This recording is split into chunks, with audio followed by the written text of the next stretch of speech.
Hello, welcome to this Wargamer. I'm your host, Rob. I don't know what day it is. It's Thursday. Yeah, no, it's not. It's Friday. Damn! Friday.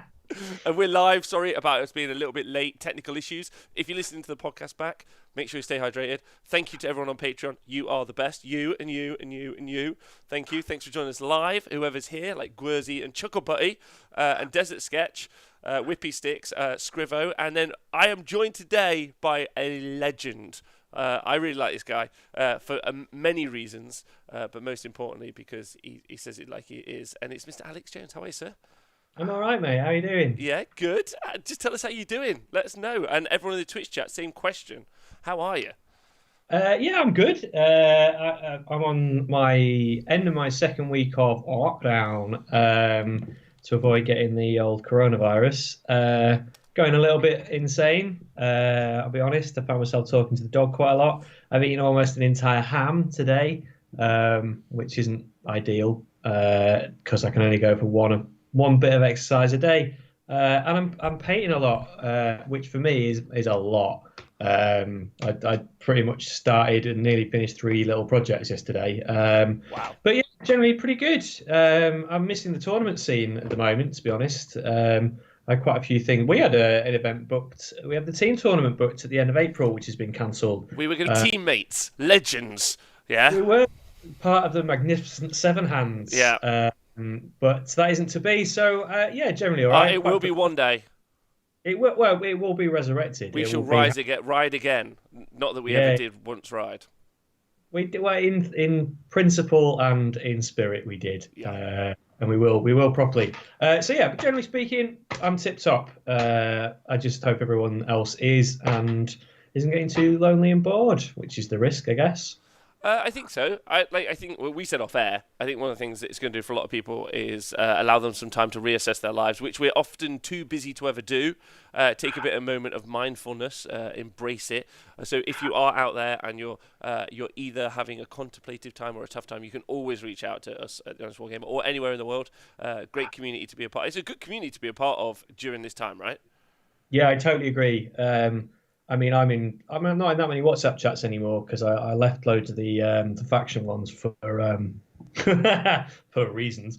But yeah, I mean, the buddies I've got in the books group are great. I've got a little group that's spread all over the country. Twitter is amazing. And I've had a few chats with people I don't really know in person, but I kind of like painting people I admire or Twitter buddies that I just think are like really positive influences. And I don't know what I'd do without that, to be honest. It's really nice to still be kind of feel part of something whilst I haven't really left the house much for 2 weeks. So yeah, I'm grateful for that. Even if I can't actually roll any physical dice with anyone, yeah, it's a good time to be part of the community. Yeah, it's a wonderful time, and one of the great bits about the community is everyone's been joining us live every day. It's been good, 11 days in a row now, and there's been a whole bunch like Chris, one of my favourite people, Chris Seaton in the chat, Servitor, K-Dread's here. He even watched us play. We played a tabletop simulator game last night, which was really fun. Hey Virulent, how you doing? Jimmy, Owen Jackson, he says, I should have think how many models you would have painted now, Alex, because you're a machine. Afternoon Trog, and I hope everyone is well. Tomb King Tristan, I see you. Retastanti, just saying hello to everyone. Yeah, Space Hulk last night was really fun. Yeah, welcome to the Grot Gang. And Dreadwoods, nice. So yeah, thanks. If you guys just joined us, the Scrivo, if you can see this side, the Scrivo has now just done some artwork. Where he's done me a naked Roblin running, which is hilarious for my stream streak, and he's also given me. But then also your logo for your commission painting business right here is a little ghosty arm, but it's chasing my butt at the moment, which is hilarious and fun. We'll have to reenact it, Rob, when we get together. I'll chase you around the hall with my hands, trying to grab your posterior. I'm down for it. It doesn't. It's fine. Tristan says, "Should I get Tabletop Simulator?" I don't know. My experiences with it last night. So one of the things, Mark Meermouse, wonderful man, has been set up a kind of installer that you can use to set up your games of Age of Sigmar. So if you're like desperate for a game of Age of Sigmar and you want to play against someone, it's really good. Also quite useful for practicing deployment. But truthfully, to use in any sort of competitive setting, you can't really honestly judge the distances well enough. The micro measurements are not ever going to be neat enough to do something on a competitive level. But for fun and moving stuff around and rolling some dice, Yeah. it's about the best we can do at the minute. I might give that a go. I've seen a few people tweeting about it, and I'm quite interested. Because I'm not a competitive gamer. I go to a lot of tournaments, but if I concentrate, I'm above average. I've never won game 3 because I'm always too drunk. But I do quite like throwing dice around with people, so that might be quite good fun. I'll maybe give that a go if someone's up for it. Just give me a tweet, and maybe we can try that out later. Yeah, it's interesting. Honestly, it is. But I think Nikos hit on the money. Really, he was saying that the thing that he's found is it's better for things like Mordheim, Warcry, and like we said, Space Hulk last night. Something that requires like it's tiled. It doesn't require. Underworld on it quite well, I guess. Sorry, say that. Do you like Underworlds like Shadespire? Yeah, you can. The problem is it's not legal really. Like it's unofficial. So but it's like for being unofficial, it's incredibly well organized. So it feels a bit. I don't know. I don't think I'd feel super comfortable streaming loads of it or putting it out there too much because I feel I don't know. I'd kind of like the company to endorse it and just be like, look, this is available. Like we don't make any money from it, but while you're itching to play, I think it would be a nice thing to tell them. But I also want to get on with my backlog of painting, truth be told, rather than spending 4 or 5 hours on Tabletop Simulator, because then when I finally get to go see all my friends and play games again, I won't have to. I can do that 3-4 times a week instead of having to do any hobby, right? So I feel like I think I made the decision in my head yesterday because earlier on in the week I'm sorry, this has turned into a long bit now. Earlier on in the week I was like, well, not even earlier on in the week, last week I was like, do I install it, set it up, get the guys trained up on it quite well, and do we start doing a lot of kind of like bat reps that way, and then everyone can jump in. That would be quite cool. But I think truthfully, it's not something I want to do. I think it's definitely something someone could do and people would be entertained by and also enjoy.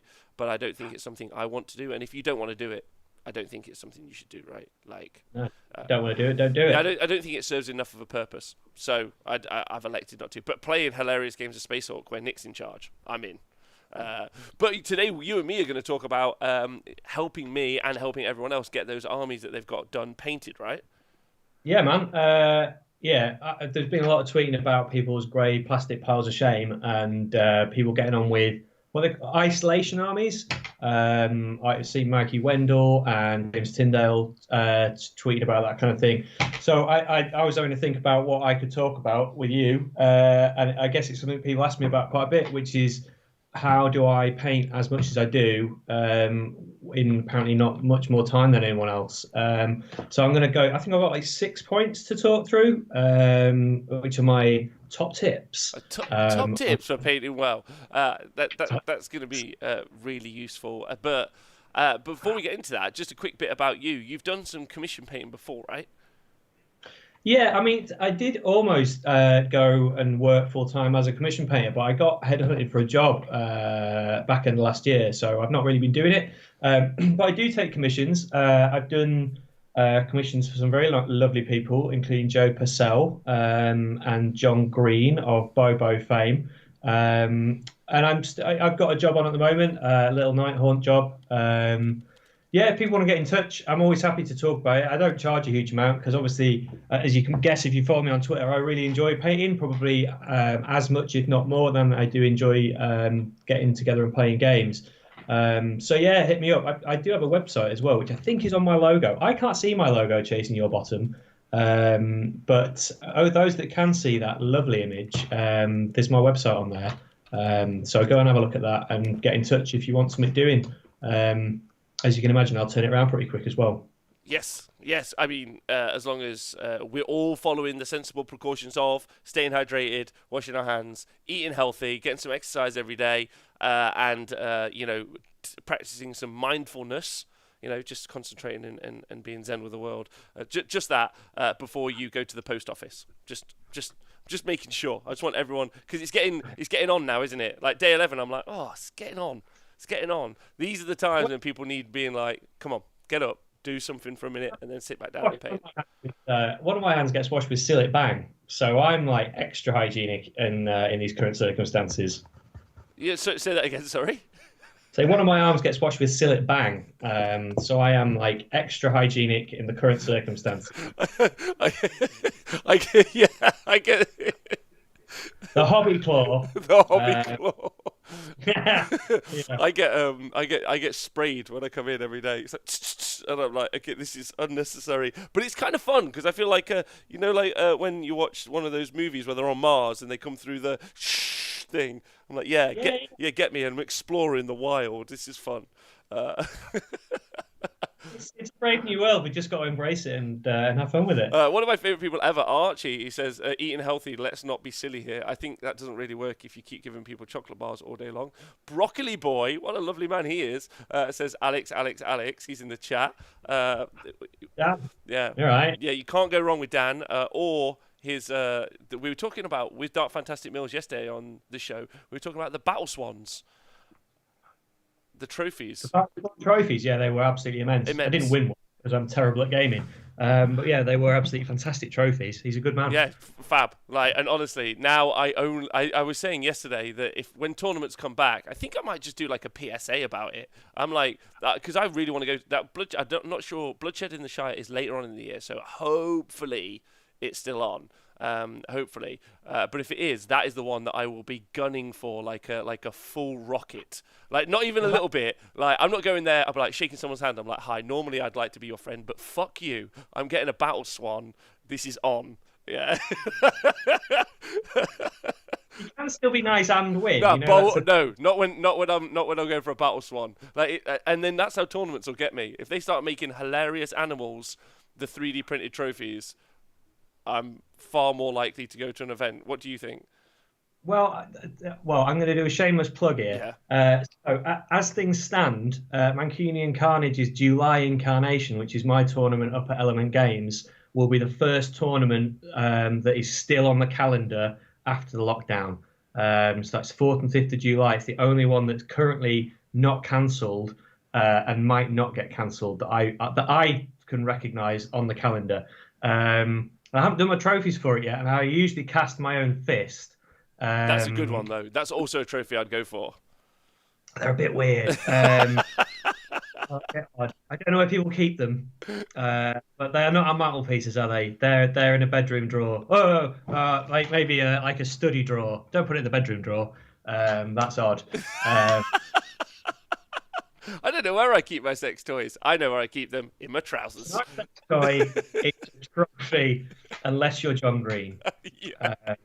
All right. Well, anyway, that's just a quick tip to TOs all around the world. Start getting yourself some sort of hilarious. Like, your trophy's unique, right? Yeah, you're a one-armed Warhammer player who's also an incredible. Like, you commission, like, you with one hand literally do, and the other hand behind your back or wherever you want it to be. Like, yeah, could do more hobby than I could do, which is just upsetting for so many reasons. But being able to win like a fist from you is a unique win, I think. So I think TOs need to be a little bit more creative about their trophies. That's what I'm trying to say. Yeah, I think we touched on. I don't know who I was ranting about this with recently, but like the tournament scene last year was amazing in terms of raising the game. I mean, you mentioned Bloodshed, but that I've never been to a tournament quite like that. I mean, I think Bobo is unbelievably well run, but Bloodshed in terms of raising the bar on venue, on trophies, on food, was just unbelievable. And given we've got so much time now to mull over what we're going to do latter end of this year and next year, TOs, no excuse. Pull your finger out. Exactly. And talk to Gary about getting some good trophies made from yesterday. All right, so we've all got piles of shame, and I would like to know roughly. I don't know how to quantify like how many piles of shame that we might have. I probably have at least a dozen full armies between different systems that need completing. At least. Yeah. I'm going to buy some Skitari off you at the end of this conversation. Oh, So I'll help a little bit. thank you. My Uh, Mechanicum though is that's not even you're not even scratching the surface of that army. It is vast and it covers both the heresy and 40k as well. It's ludicrous. And for a wargamer to describe their collection of one army as ludicrous, it should give you some indication that it is verging on yeah. silly. Yeah, but we all going to try and get stuff done. So how are you gonna? What are your tips for getting through it? What's our plans?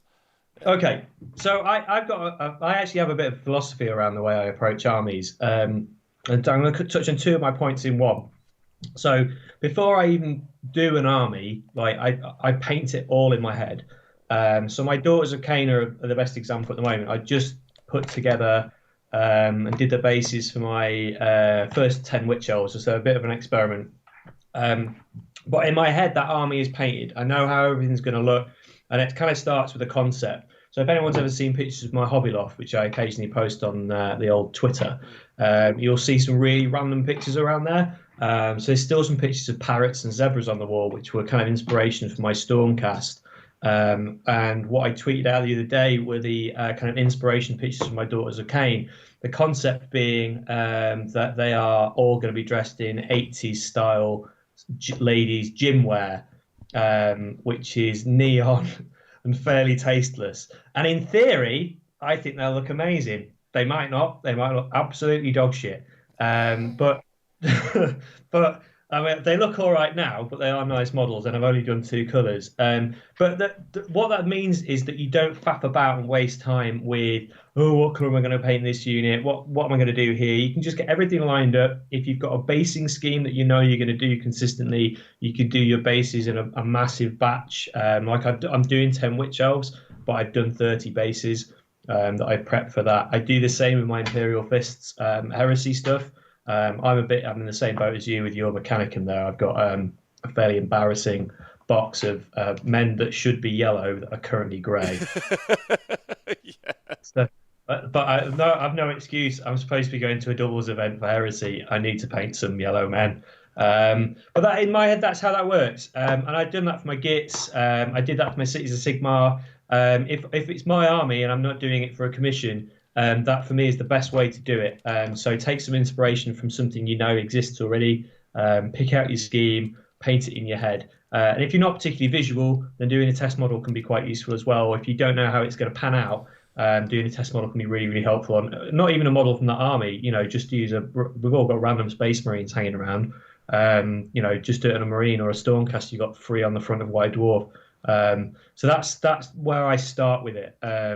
And that gives me a really good foundation to kind of power through and know how I want it to look. Yeah, okay. I think that's some really solid advice. A little tip I have, well, I don't know if it's a tip, but one of the things that I'm doing. So I'm in this odd position with armies because I have a bunch of, specifically my Khorne and my Nurgle armies were started before Age of Sigmar.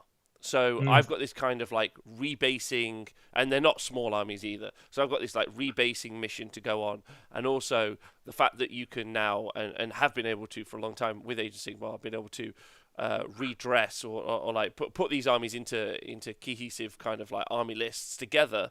I now want there to be some sort of like overriding scheme, but that hasn't been something that's been available to me. And similarly, because of allies and the way the whole system works, I've pretty much plumped for a Grand Alliance has a particular type of base. And I think a lot of this is inspiration coming from Paul Haley from the NWA, who I know, who has what I would describe as not even a ridiculous amount of destruction, a dumb amount of destruction. It's everything and it's all painted and based. Like, he doesn't mess about. Like, it's like he's got like 30, 40 Troggoths of all sorts done, millions of Grots done, and they're all, but it's a very simple basing scheme that he's gone for, which I really respect, because truthfully, for my high and mighty ideas of how I'd like my armies to look, he's got them on the tabletop and he's playing games with them and having a laugh. which is so I took that as inspiration, and I'm like, cool. So I've just gone for my chaos. I just milli put like about, I don't know, 2 months ago I milli putted about 400 bases. It was like 225 mils, 225 mils, and then they just get spray black, dry brushed. Then I do a red bit for lava, a yellow bit for lighter lava, and like it's not it's not, I don't know if I see any around. No, I can't. It's not glorious, but considering I've got 100 marauders, like 90 plague bearers, 90 bloodletters, I've got just nothing. Chaos warriors, chaos knights. I've got nothing but people to, like, dudes to put on them. I've just hammered it out, and I think that's my best tip. And I'm gonna do the same for my order army, because I've got maybe even more order armies to rebase, etc. And I've rebased some of my stuff like 3 or 4 times as the edition has changed and base sizes have changed. Like poor Nathan's Gargant, it's been on like 33 different bases. No wonder he wants to keep putting stuff down his pants. He's like, anyway. I think that's really good advice. I mean, I've got some basing schemes that the best example of one I kind of regretted. When I started, first Chaos Army I did was Nurgle. I did Magickin Army for Blackout last year, and I did that. I've probably seen it online. Anyone who's followed my stuff, or if Scrivo's got a picture, you might be able to put one up. Like a kind of slimy, bubbly, oozy base kind of thing. It was great on Magickin, and at the time that army was quite small. But what I did do was put Plague Monks, so the Nurgly Skaven in there. And then when I actually thought, I'll do some Skaven. Not a small army. Because I had the Plague Monks already done like that, I was like, oh fuck a none. I'm going to have to do them all on those bases. So if you are going to do an army, like let's say you're going to do Zeech and you're going to do horror, don't pick something where your basing is going to take you an absolute age, unless you've got the patience of a saint or a nun, as it happens, because you'll regret it. I mean, my destruction army, it follows your advice you just given, so it's all on that red earth basing. Do you reckon saints were honestly that patient? Because I personally think the people that listen to saints are patient. It's like fucking Barry's banging on again about this thing. Like, Barry, talk about God. Shut up. I don't know. They all have fairly grisly ends, though. So maybe people weren't that patient with them, and that's why they're saints, because they got murdered in horrible ways. Well, Mikasa Sukasa. By the way, I'm like a Del boy with foreign languages. I don't know what that means. I think we got some pictures here in the chat, thanks to the Scrivo, of some of the stuff that you've done. For some, but I mean, your Skaven's got some really great basing. That's really nice. Yeah, I like the way it looks. It just takes fucking ages. So if you're doing 60 clan rats, that's going to take a lot. I mean, a hell of a lot longer than like my. I bang out 20 grots yesterday, day before, for my destruction, and I think the basing looks better on them, but it takes about a third of the time because it's just cork, bit of crackle paint, bit of dry brushing, done. Whereas the Skaven, if that's what you got, I can't see the screen, but if that's what you're showing now, that like layering that water effect takes ages. So yeah, I guess that comes back to my first piece of advice, which is kind of plan out in your head. If you have an idea where an army's going to go, you can pick a scheme, pick a basing kind of plan that's going to work for you long term, rather than drive you fucking nuts in 6 months' time. Yeah, I think that's really fair. I've got I like one of the things I'm doing at home at the minute is my horrors. So that's not an easy job, and I actually don't want to do an awful job on them. And it's so tempting to, because they're actually semi-detailed. They've got feathers. They've got some quite like nice little metal bits. And I started doing the pink horrors yesterday. I was like, oh yeah, I'm making some really good progress. And then I turned and I was like, oh my God, I've got the blue horrors to do next. And it's just, it's daunting, right? In some cases. Do you have any advice to deal with being daunted? Pick bits of the model you're more confident with, to start with. I did an Archaon recently for a commission. Genuinely the most intimidating model I've ever painted. It sat in the box for about 2 months before I thought, okay, let's do this, big boy. But I started on areas that I was more confident with. So I started with the Zeech head because I'd recently done a load of change. So I kind of had a recipe already ready for that. Kind of stayed away from the wings for as long as I could because doing big flat areas I think is intimidating for anyone, and I particularly don't like. So that once you start to get a little bit of paint on a model, I think you can start to feel a bit more confident about it and little bit less daunted. And you've started with the bits that you like doing more, or it's easy to get a win out of. So often starting with the armor on a model can be quite satisfying because it's sometimes quite a big part of it. And you can get away with doing a metallic, a wash, maybe a little bit of highlight, maybe a bit of weathering. And that will make you feel a bit better about it. I've just immediately done the skin on my first 10 witch elves because I know what I'm doing. It isn't something that I'm doing for the first time. I've never done, neon leg warmers on any models before because I don't think anyone has because it's fucking mad.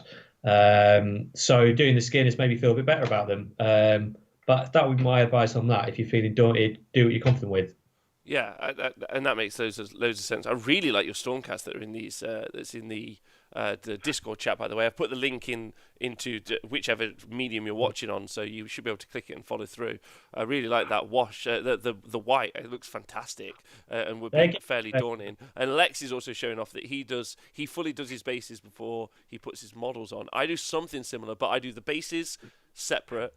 And then I do the models, I paint all the models, and they're just super glued onto a base, and then they're snapped off, and then they're super glued onto the bases. That's my process. Just triggered me there. Snapped off. Well, the super glue just breaks, right? It's brittle. Yeah, I'm still scared. Still scared. I think doing that kind of thing, doing it in subs is often really helpful. I try and minimize the number of subs you do a model in because I think it just gets a bit fiddly and sometimes it's really complicated to put it back together. But yeah, some of my armies I've done the bases entirely separately, like my cities, because there's a lot of detail on those. There's a lot of cogs and bits of wood and water and stuff. So I have to do that separately and then put the models on. But in an ideal world, I'd do it all together because it just keeps it simple. you've had go on, carry on. Stormcast army, by the way. Yeah. Funnily enough, that army is being given away. So this hasn't been announced. So this is a world exclusive for the Honest Wargamer. Woohoo! At Bobo, what we plan to do, so a client who bought that army can't take it home for reasons of matrimonial harmony.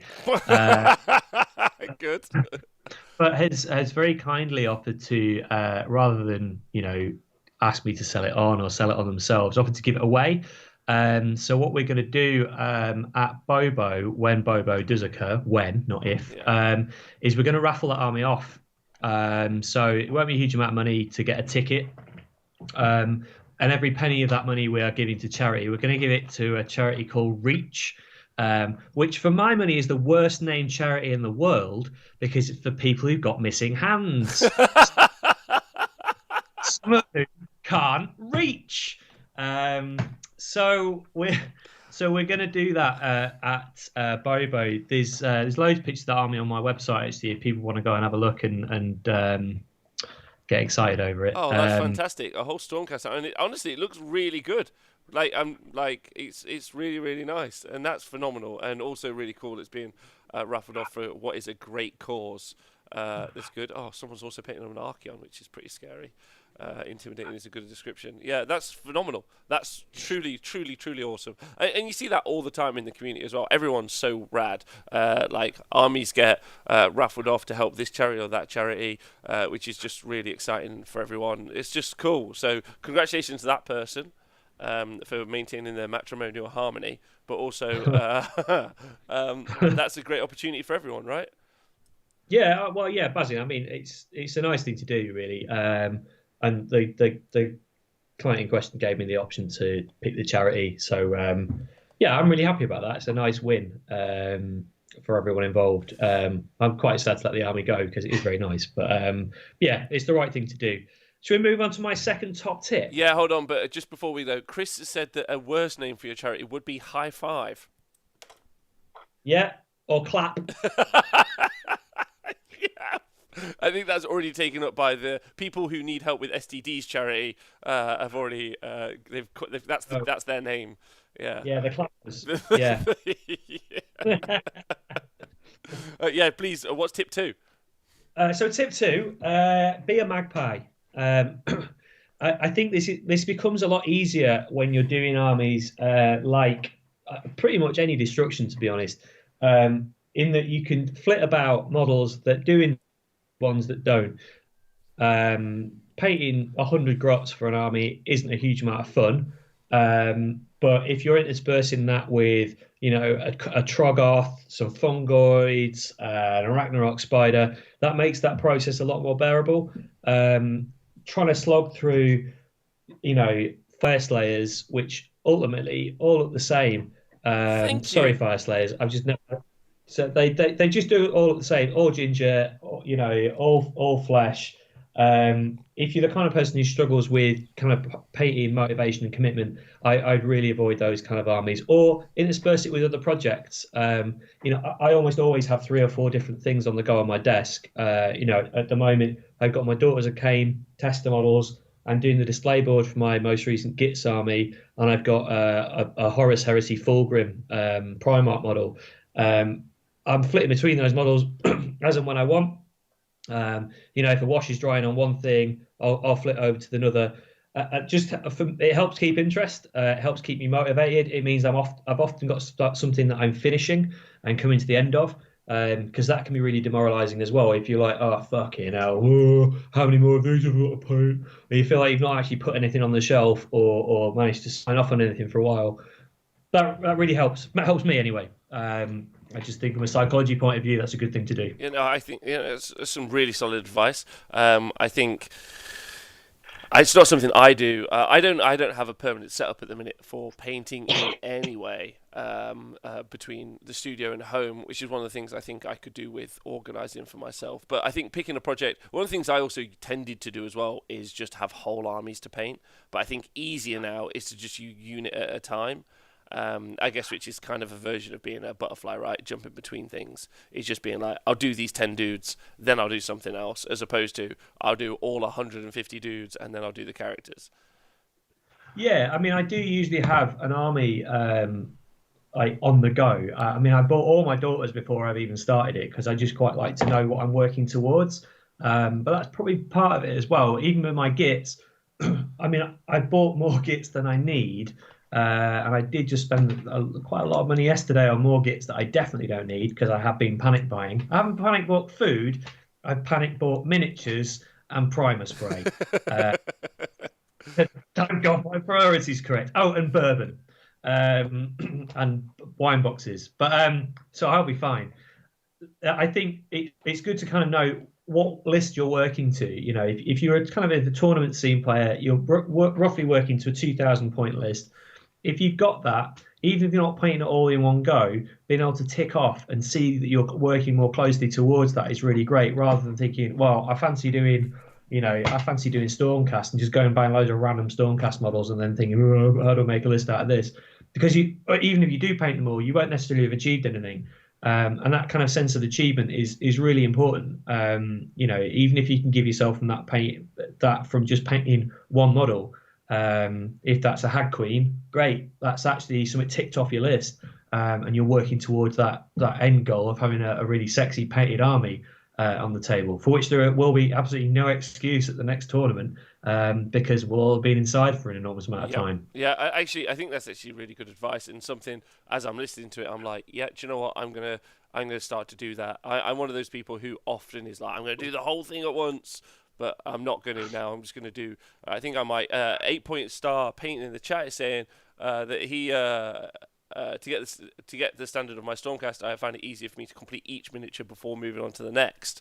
Mr. Sneezy, though, is still converting square bases to rounds, which is also kind of where I'm at. And Chuckabutty, I hope he's well. Love to Adam. I hope you're well, babe.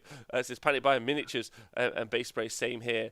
And then Jimmy says you can clearly feel the difference with Fire Slayers. Hearthguard have rings on their pinky fingers and Berserkers have rings on their index fingers. It's so easy to tell them apart. Yeah. Yeah. From miles away, I can tell that there's no need to put loom rings on those at all. just going back to what Eight Pointed Star said. Yeah, I agree with that. I think with some armies, when I did those Stormcast, I pretty much did the same thing because you've got such a small model count. Like with Stormcast armies, you're looking at maybe 30 to 40 models. If you've got some like some of the big hitters in there. So that each their own, but I can see how that would work. I tend to lean to, I don't know why, but I tend to lean towards horde armies myself. So I've never really done that, but I could see that that would be a really healthy way to do it as well. Yeah, yeah. It's quite interesting. I've never really done super low model count armies. I did Imperial Knights before. This is way back when, and I found that really fun. But truthfully, I did them in a pretty quick paint scheme with the intention of always going back. I bought some. I don't know what it's called. Transfers. I put some transfers to put on. However, I never actually did go back and do them, and that is probably the case of most of the armies that I'm going to do, and probably always will be, because the thing that excites me is the future. I enjoy the next thing that's coming out. I enjoy the game. I enjoy putting stuff on the tabletop. So I think I'd much prefer to go through a process like what you've said, like my inspiration from Paul. Just get stuff on the tabletop, get it done. I'll never go back. Just appreciate that. But that's the thing I can regret. I can regret not going back as opposed to having never got anything to play with. Yeah, I mean, there's something a bit depressing about having loads of grey stuff on the shelf because I don't know. I think I've got maybe 2.5, 3 armies on the shelf at the moment, and I'll probably I'll get through that in the next like 2, 3 months. But I'd get a bit miserable if something had been up there for too long. When things have been up there for too long, I've just sold them. I got rid of some Thousand Sons not that long ago because I really love Thousand Sons. I like the idea, I like the army, I love the aesthetic. But they just sat up there for too long. They kept getting bumped. They kept getting bumped for commissions actually, and I eventually thought, you know what, I've lost that that moment of excitement when you go, woo, new things. There's a point where that dies, and it's just sat on the shelf staring at you, making you feel guilty. And I think there is a point you should probably just let go, eBay it, or put it on Twitter. I mean, Jesus, I buy so much stuff off people on Twitter. It's like a black market. Only super public. Yeah, GW shut down now. There'll probably be like an underground trade in. Mate, have you got some canvas, mate? Yeah. I've got bases with it. Yeah, proper stuff. I think glue's going to be one of the ones. You got any glue? I think people won't have been stockpiling that. Be Well John Spartan in the chat says, I found actually getting the grey plastic onto the shelf rather than hidden in his boxes helping work through them quicker. Yeah, that's one of the things that I did. So I for a time I went through this high-minded idea that I was going to paint everything really nice, and so I sub-assembled a bunch of stuff. But then moving on from them and realising that was a prospect that I wasn't probably staring down the gun of, never doing, I decided to build them all. And like I said, super glue them onto bases, and not a lot of super glue, small amounts of super glue, tiny amounts. Like what I'd actually do would put super glue on like a tray, pour quite a bit out, and then just like dip it in a teeny bit. Like so, there was like the most finite amount, because feet is quite awkward to do. Like you almost want to brush it on the super glue. You want like tiny amounts. You need to listen to the sentence back after this podcast because you currently sound mental. I'll show you. It's very strange. I think you should film this weird process and show it to us back. Okay, all right, yeah, happily. But so I would do that, and I stick them, and I use a bit of activator because that just obviously speeds that process up ninefold. And then so that's so I've done all my horrors, which is a lot of horrors. I think it's 80 blues, 80 brims, and 40 pinks. So that's a lot of models. I did all the bases separate. I put all of these guys onto bases, and then I've been playing games with them as I've been going, and then painting them up slowly. And at some point, the bases which have been made and the fully painted models will be merged, and then they'll be done. But that means that I've got now loads of armies to play with. It's a sea of grey plastic, but I can pick it up, play with my mates, try some practice games out, do some things. I'm like, okay, well that's done. That process, and then when I get around to doing the painting for the next part, so it means I probably could do your system of painting unit by unit a little bit better, probably go through that. Yeah, but yeah, it's cool. That's good advice, thanks very much. What's point 3? Bosh, play to your strengths is point 3. So there's I certainly have certain techniques certain colours, certain things I know I'm better at doing than others. So, for example, I quite like painting yellow and blue. So most of my models, I mean, Imperial Fist was not an accidental choice for my Horus Heresy army. Most of my models probably have quite a lot of that colour on them. And then once you've got a recipe, I do write it down as well. I did have a spreadsheet at one point, but that was in my old job and I didn't take it with me. But I do have a notebook and write down what works for me. So if I'm replicating that colour and coming back to an army 6 months later, or I'm trying to explain to someone what I do, because my brain's not very good, I often can't tell people what colours I've used. That really really helps. So plays your strength in that respect as well, and also plays your strength in terms of the techniques you use. I'm actually, I'll be honest, I'm rubbish at dry brushing. I can never quite get my brush dry enough to dry brush, and I've only ever really pulled it off well once on one model, which is my Great Unclean one, which is one of my favourite models. Um, so I really like using washes. I like using an edge highlight, and I'm a big fan of weathering. So Um, explain to me as if I'd never understood it before. Weathering. Weathering, fucking shut up. Um, so I mean, so those Stormcast are a good example of not weathering, because they're all pristine and they all look like they just come out of Sigmar's Goody Two Shoes Yeah. factory. Um, but if you look at, I don't know if you got anything on that of mine on there, Yeah. but so all my Imperial Fists, for example, are all chipped. All their armor looks like they've been through the mill a little bit. There's elements of like little bits of rust around their feet. What that means is if I mean I don't I'm honest, I'm not painting my Imperial Fists to the highest standard. I'm rattling them out quite quickly. So weathering allows you to kind of get away with uh, a multitude of sins, if I'm honest, in some respects. So chipping on a marine is going to hide the fact that maybe your layering wasn't particularly good, or that you smudged a bit. Ooh, whoops. Well, that's okay. That bit's rusty. It's great. Or you can go the other way with it, and then rusting can be a complete art. Like some of my city stuff, actually like things like my big my Griffin guy, which is a conversion with an Arcanaut frigate. The weathering on that is kind of the patterning on the model. So the rust and the chipping and the oil streaks and the oxidation on that are part of the model itself. And I really enjoy doing weathering on a model, and it's something I know I can do well, without investing a massive amount of my time and getting stressed out and angry over it, because it doesn't go very well. And it's quite a forgiving technique. It's not like if you're doing non-metallic metals, it's completely unforgiving technique. Unless you're really going for it on one model, it's probably not your bag. It might not be your bag unless you're Mark Wildman. So know your strengths. So I wasn't a dig. No, he's His a model, disgustingly good game painter.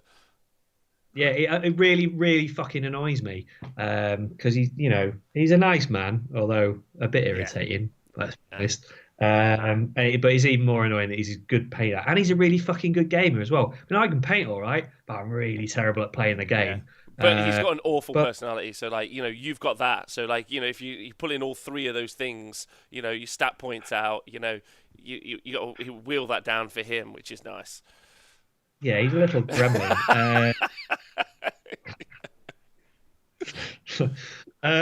Yeah, but so that's tip number three, really. I mean, everyone's going to be different on that, but have a word with yourself. Think about what am I good at? What do I know I can get away with? And I'd lean into it. It doesn't mean you have to do that across a whole army or across all of your armies. You can always, do armies, lean into the colours that you're better at. Like for me, blue is often a go-to. My Iron Jaws, which I sold a long time ago, and a lot of my Gits and a lot of my Death, I've got a lot of blue on them. But if you pick out other colours on those, so my Iron Jaws was white and grey, it just means that those armies still pop, whilst leaning into a colour that you're comfortable with and confident in painting. Yeah, that seems like some really good advice. Yeah, honestly. I actually tend to paint a lot of yellow and blue, which is weird. But then that Avalon Sunset spray that came from Games Workshop was a big one for me, truth be told. Yeah. And like that is comfortably one of my bits of advice. Like I plan out an army just like you were talking about, but then I just go, cool, these are going to be red. I'm going to start off with a red spray. Maybe it's not the red that I love, but it's the red that's going on them. Like that'll do. Yeah, that really helps. Yeah, I search far and wide for the best base spray for a lot of my models and a lot of my armies because actually, like my Nurgle purple. GW don't do a purple spray. In fact, the GW paint range in purple needs some work. It's rubbish. Is it? Yeah, it's a really good colour. They've got better actually because they've just released a base and a like a lilac-y edge highlight, which are quite good actually. But it's of all the colours of the rainbow, it's the one that I feel is least represented. But yeah, it's worth doing. I went and searched down the Army Painter purple undercoat spray, which is great. And you're right, it does save you a huge amount of time because once you've undercoated, with roughly the right shade, the right colour, you've done a wash, you're kind of halfway there. Some people have a problem with the Army Painter base sprays, but again, and we it came up before in the chat. And I've had this conversation, but I've had nothing but good things to say about them. Now, I recognise that, and I'm being crystal clear about it. Very many people have disagreed with that, but I've had nothing but good experiences with those base sprays. No, I'm the same. I even like the smell a bit more than the Games Workshop ones. Which I also feel there's more in it. I know that that's not quantifiable, but I feel like there's more in it. They go further, but I haven't done a test, so that's absolutely. Is someone in the community a science man or woman? All of them. Can they test that for us? Can someone test those? That would be great. How much colour stuff they have. Apparently there are Vallejo sprays, which I didn't know. I also would like to do a big shout out to my man Elfbro in the chat. He asked me yesterday how I was getting on at the moment, and you can follow him on Twitter. So I want to put his Twitter link in the chat. But he said, "How are you getting on?" I was like, "I'm getting a bit fat," and then he sent me a workout regime to get started with, which is nice. Which is lovely, just like in minutes. So I love that this community is so fantastic. Someone's like, cool, here's a workout regime, get started. I was like, okay. I probably won't do it, but I really appreciate you sending it to me. No, I will. Yeah. I will. I wouldn't do it. I need to. I sit down too much. I've got a stand-up desk now, but no one needs to hear about that. Also, if you're on Discord, which I'll include it in the show notes, and also you can join live. I'll put a little link in the chat right now. And Alex, at some point you can go back and look at this. It's all in the live show chat room where people are saying stuff. But Virulent. I'm not in any chats. Oh, I'm in the Just Play Gaming Store Discord chat. I don't know why. I could join it, and I was honestly a bit lonely and drunk. Okay, well you should join. The Honest Wargamer one's been going for like 2.5 years. There's a lot of us in it, so the link is in the chat right now, and there's loads of us. Virulent right now is showing off what is a gorgeous little Flesh Eater Courts army, actually, and a lot of that's got a lot of that weathering you were talking about. So, yeah. Flesh Eater Courts is great. Blood God counts as weathering. Slap some blood on it. You've done that highlight badly? Fuck it. Blood on that.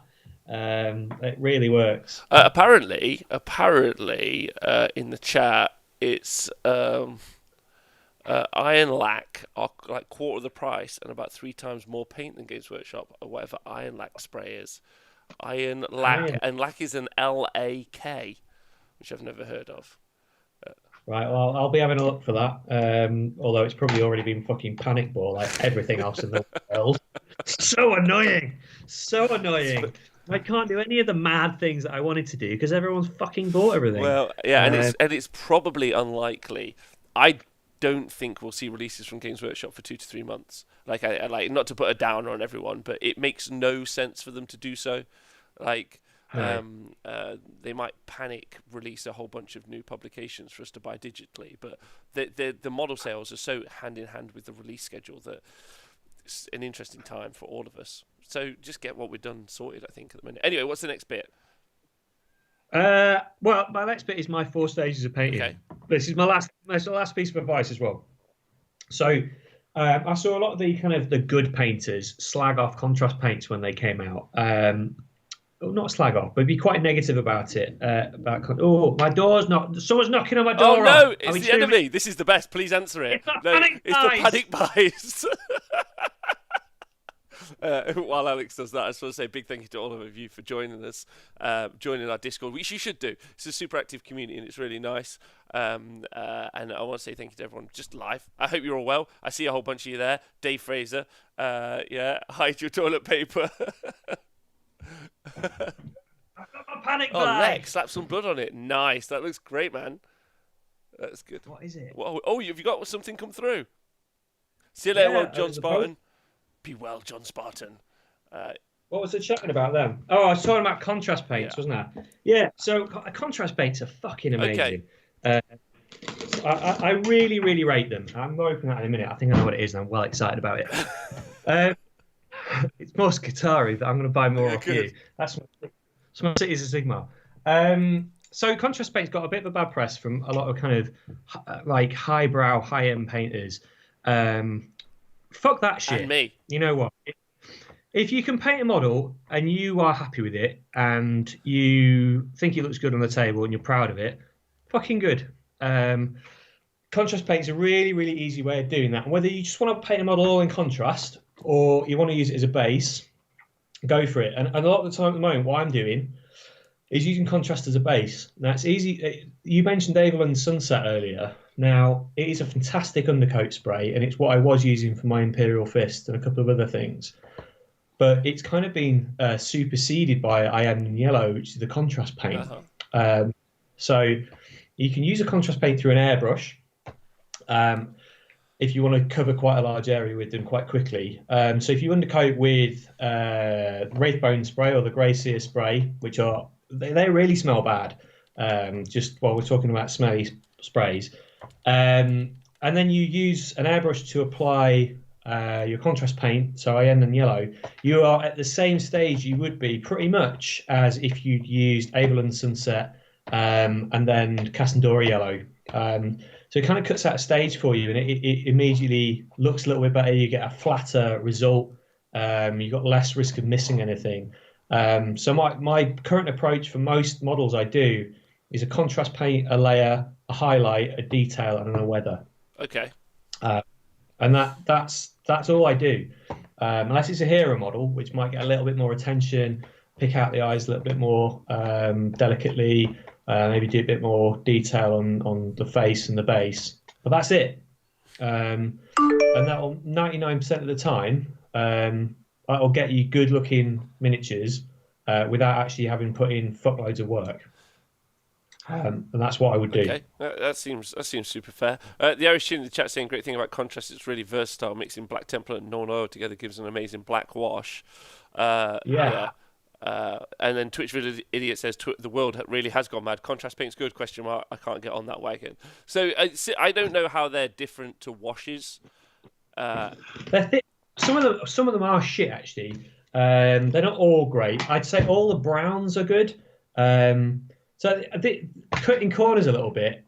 How often have you painted a bit of brown on a model and thought, oh, I'll make a really good job of this brown. Like this pouch on this guy's back. Yeah, I'll make a really good job of that. You've never thought that because no one thinks that because it's stupid. Almost all the models I can think of off the top of my head have got a little pouch somewhere on the belt or one of those little bags, or a belt. You don't want to spend ages painting that. So the snakebite leather, gore grunt fur, there's a couple of others. They are amazing. They're really versatile because they're thick. If you were to just use Agrax Earthshade on those, and you'd use like quite a light coloured spray, it would just look like a kind of dirty white bag.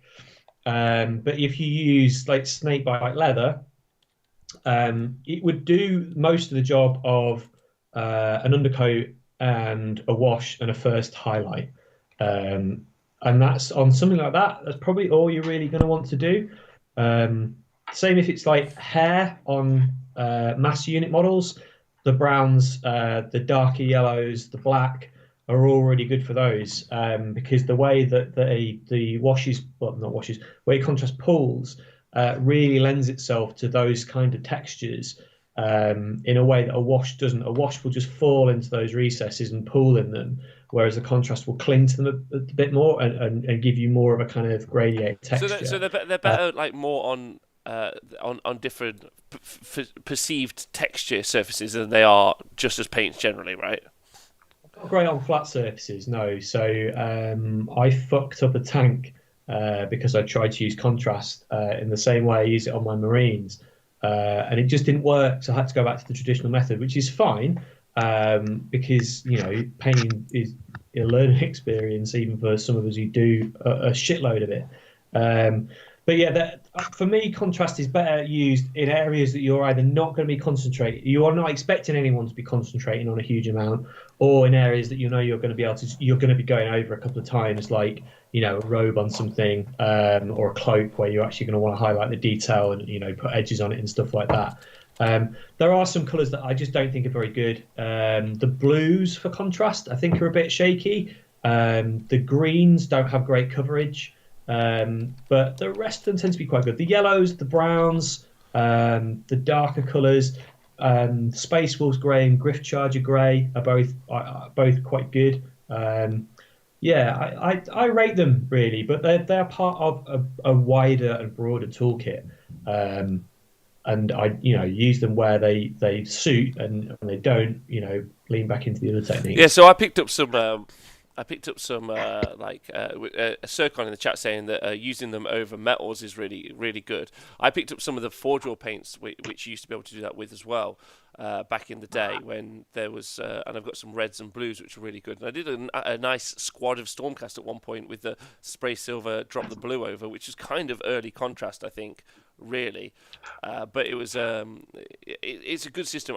Same as always, I've done washed armies before, or where I washed some stuff. But what I ended up doing in that situation was, look at him. He can't even wait till the end of the show to open his box of joy. I've got a wine voucher in it as well. That's getting fucking used right away. Fucking hell. One of the things that I found was that once I'd washed something, what have you got? Some Scutari? Nice. Start collecting Scutari, man. Yeah, thanks for that Guts Goblin Gaming. Thank you very much. Wow. Can I just say, over on Discord, Dex has just put an incredible green stuff milli-put bases on his grots. They look actually rad as hell. Really, really good. What I was trying to say is when you wash something or contrast something, I find it difficult then to, if I use an actual paint and I bodge it up, which I often do, to go back over it and then fix it up. And Jimmy has posted up some incredible Karajan Overlords. Oh man, they look really good. I want to be in the chat now. This is really annoying. Yeah, I'll send you the link in a minute. Yeah. I want to people's stuff. Bro, I mean that's it for me. I obviously love painting. I think the key is keeping motivated. And if all those tips I've given, like around painting, there are better painters out there than me by a long fucking way. But what I think I am better at than people generally is keeping the motivation up. So be a magpie, paint what you're really excited about. Pick your armies based on what you think you're going to enjoy painting. If you want to have it on the table painted, rather than what you think is going to win a game. Each their own. Enjoy the hobby in your own way. But if that's what you want to do, and in these few months you want to plough through your grey pile of shame, then I'd lean into some of those ideas I've shared. Yeah, rule of cool, of course. Yeah, I think anything is. I think when you finish anything, it adds something to it, and actually. Like we were talking, I can't remember who I was talking to earlier this week, but having your unit in the game, like getting more invested emotionally in it, is really important, and having it painted up does that as well. I think that's true for everyone, right? I won't even play a casual game with a non-painted miniature. I don't get excited by it. It just stresses. It doesn't stress me out, but I feel like I'm letting my opponent down. If I'm not playing with a fully painted army, I might just. Yeah, that's super fair. I understand that. You have to come over one time and help me with my pile of shame when we can eventually socially undistance. I'm a commission painter, Rob. I'm not doing it for fucking free. That's a really good point. Yeah, I'll carry on doing it myself then. But I'll put a link to Alex's website and everything that you could need to find him in the notes below. Trunk de Bestis has said, I've decided to do something for the Twitterverse. So this is Trog, who organises the WS10 group a lot with Nick. And so he's super organised, which is great. He said, I've decided to do something for the Twitterverse, and anyone can join in and go through their grey sprues. Basically, from the 31st of March, you start with 250 points to build and paint within the month. Which is a bit probably too slow for you, Alex. But then every month you add 250 points, but aiming for July to get a 1,000-point army done so you can start playing it, which I think is really nice. And then the idea is to complete, the end of July, which is cool. That's great. I'm down for that. I mean, to be honest, I'll probably have 250 points paid by the end of tomorrow. But I'm aiming to have my Daughters of Cain done by the end of quarantine, and add a bit into my cities as well. Just on a last couple of notes for me, with Mancunian Carnage potentially still being that tournament that is on first weekend of July up at Element Games. There are, I think, 15 tickets left for that out of 80.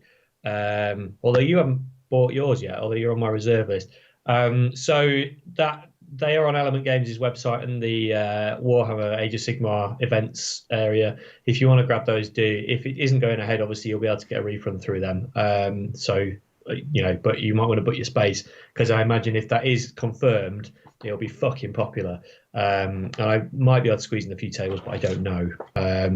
So yeah, keep an eye on that. And if people do want bits and pieces doing, give me a shout. I've obviously got quite a lot of time on my hands at the moment. I'm potentially going to be furloughed from work, so I won't actually be working for quite some time. So yeah, get a commission in. The other thing I was going to suggest for the Twitterverse was, if you've got a pile of shame that you're not that bothered about painting, it might be worth doing a bit of a swap shop. I don't know how easy that would be to organise, but I'm about to send Scribar loads of Storm Fiends and Warp Lightning Cannons that frankly I'm not going to get painted during this, but he can't now get hold of from anywhere, and you're potentially about to tell me out with my extra Skitari. So if people have got like backlogs of stuff, it's probably worth putting it on Twitter and just even offering swapsies or delayed payments for stuff until people are back on their feet. I doubt there is anyone out there in this position, but there might be some people out there who don't have anything to paint and would really like to. Although I know Dan George paints everything in his room before he buys anything else because he's weird. But there might be people out there who just want to swap bits. So use Twitter, be the community I know we are, and make sure no one's stuck looking at a pile of shit that they're not excited about painting. Yeah, that's fair. That's fair. This might be the greatest opportunity to swap things all around, build up some armies that you wanted to previously. The great swap shop of 2020 when it all went by. It's a good. It's a good system. Okay, well we're about hitting time now.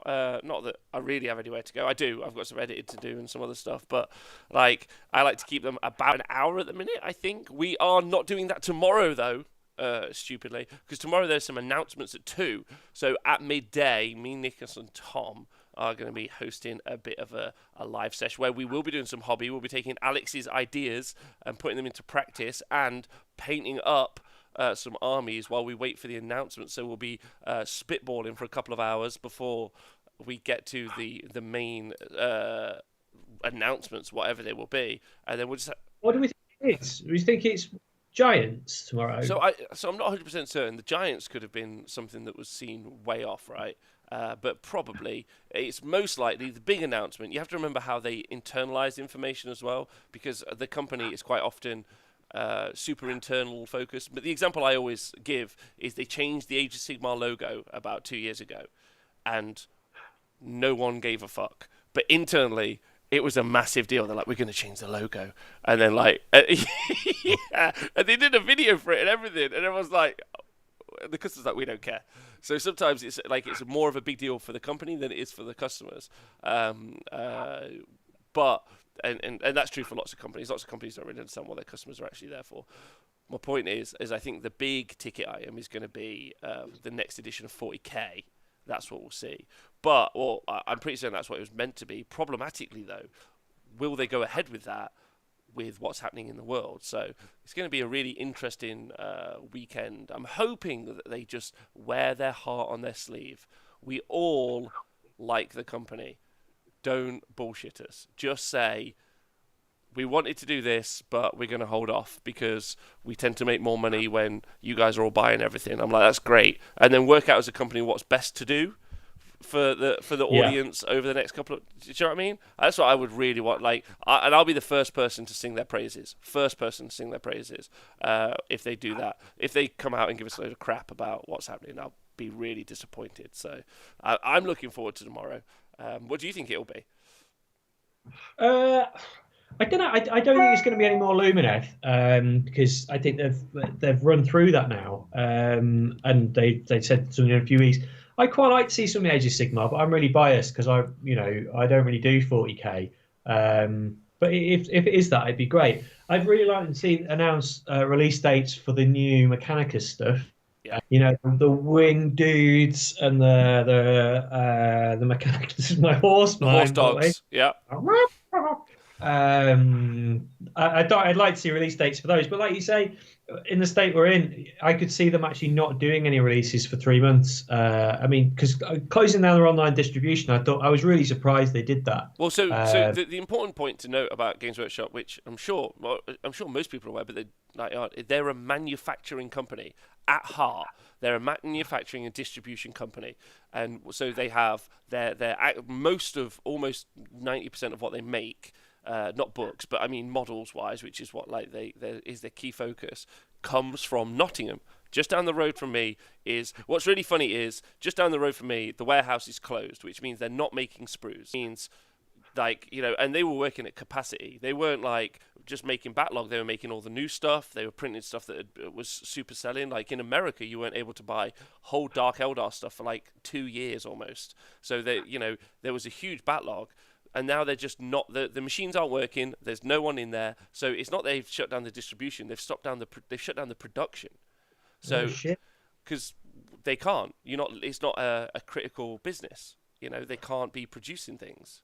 Well, putting my HR hat on, I did put a hat on this morning, which offended my boss. It was my Trump hat.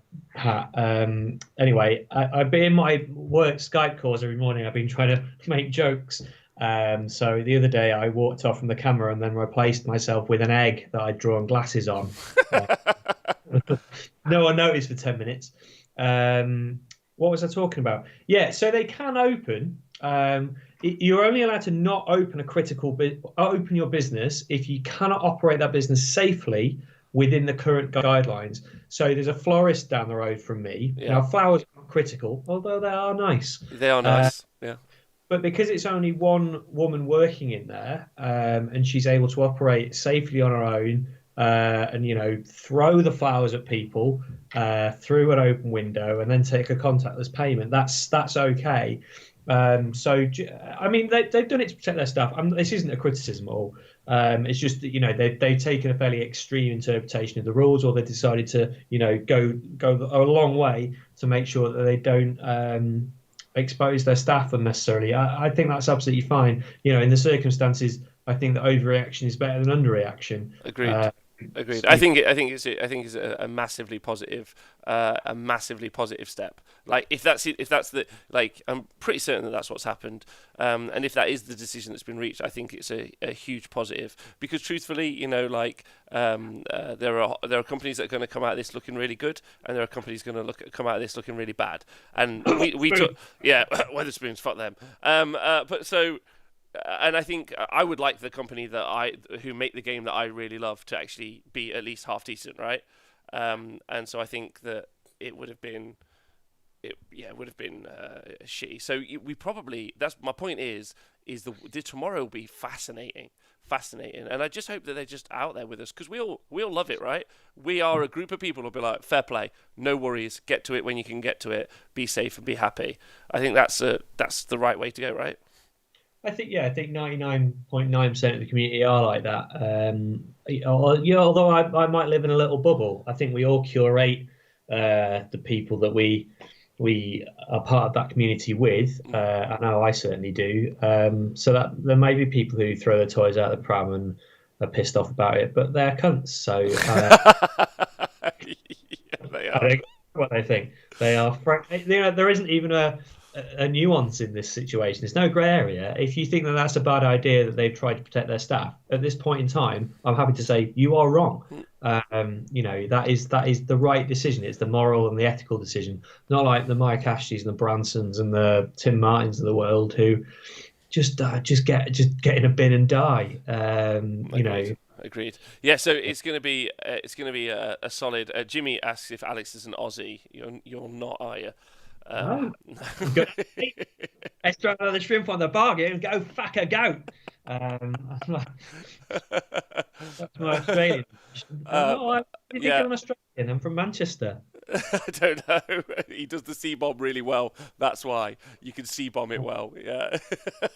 But yeah, so it's going to be an interesting time. So yeah, join us tomorrow for that. That's going to be really fun. Today has been really fun. Thank you very much, Alex. No, pleasure, Rob. Good to talk to you as ever. Take care, everyone. Look after yourselves. As ever. Yeah, and if you have been listening, thank you so much. If you've been watching us live, appreciate that. We're live again tomorrow, don't forget. I'm going to be in the bunker until I honestly don't know. I reckon we might hit day 80, which is a bit scary. I need to think of something else to talk about then, don't I? Yeah, it's going to be interesting. So I could give advice. People who are about to get sacked from their bell end companies, I could give legal advice to. Though people, should we do that one day? We'll do that. Legal advice for Wargamers. But yeah, I want to say thank you to everyone who's watched us live. Angle, Mr. Sneezy, Halalex, Owen Jackson, Jimmy, I see you all, Andrew Tate, who said something really nice on Twitter yesterday, which I really liked. He said it was giving him some structure to his day. He walks his dog, and then he comes back for 12 o'clock, sits down. Yeah, that's really nice. And that's really good. I get up every morning and I still have a Skype call with my colleagues at 9. And that's really helping me. Yeah, so have some structure. It's good. Yeah. Also, the Honest Wargamer cooking show. I've got super into cooking with a wok, so I could, but I don't want to talk about it right now. But yeah, you guys are great. If you listen to the podcast, stay hydrated, stay healthy, wash your hands, look after yourselves. Thanks for joining us, and thank you to everyone on the Honest Wargamer Patreon. And now you're the only people that you're my bosses, so I appreciate you. You're the best. And yeah, follow Alex on Twitter so you can see what he's painted soon. I see you all tomorrow for a long stream tomorrow, 2 or 3 hours of us hanging out. So as many people jump in the Discord. Let's just all hang out and have a